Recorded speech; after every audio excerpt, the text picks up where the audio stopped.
I'm making an 11-inch chocolate chess pie today. This is my 45-year-old son's favorite pie. So let's get started on Darlene's table. All right, here's the pre-baked pie shell. With this pie, have your pie shell baked and cooled. Have the oven at temperature. And this is 2 teaspoons of sugar and 2 teaspoons of flour mixed together well. I'm going to spread it in the pie crust, and it helps keep the crust from getting soggy. Pre-baking does that as well. You will never know it's there when you cut the pie. It's absorbed. This is the sugar. And the cocoa, and I'm going to mix this really well.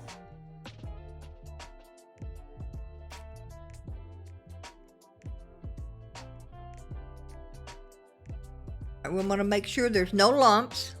This is real smooth. The evaporated milk, the eggs,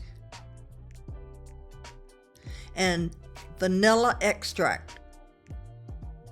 Real simple recipe, not a lot of ingredients. Blend this very well. You want this silky and smooth, and it's very important you don't add the melted butter until everything is ready to go. As soon as you add the melted butter, blend it in well, pour it into the pie shell and into the oven. What happens, I have found from experience, if you let it just sit and then try to blend it up again, some of that butter rises to the top and the pie looks a little oily on top. You don't want that. And use a good cocoa. I use Valrhona cocoa. Use a spatula and scrape the bottom to make sure everything is blended well. Look how smooth that is. It looks good before you even bake it. All right, we'll put the pie ring so that our crust is not brown anymore.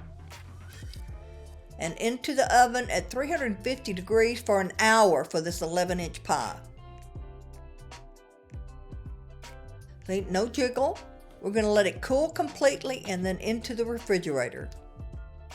Doesn't that look silky and smooth? Well, this is my son's favorite pie, and you can see why. It's so rich and silky and with that flaky pie crust. But I would strongly advise you to use a high-quality cocoa, such as Valrhona. This pie is delicious. You won't be disappointed. If you like this video, do us a favor and click the like button and hit the bell so you'll be notified when we post another video. We hope to see you again soon on Darlene's Table. Have a blessed day.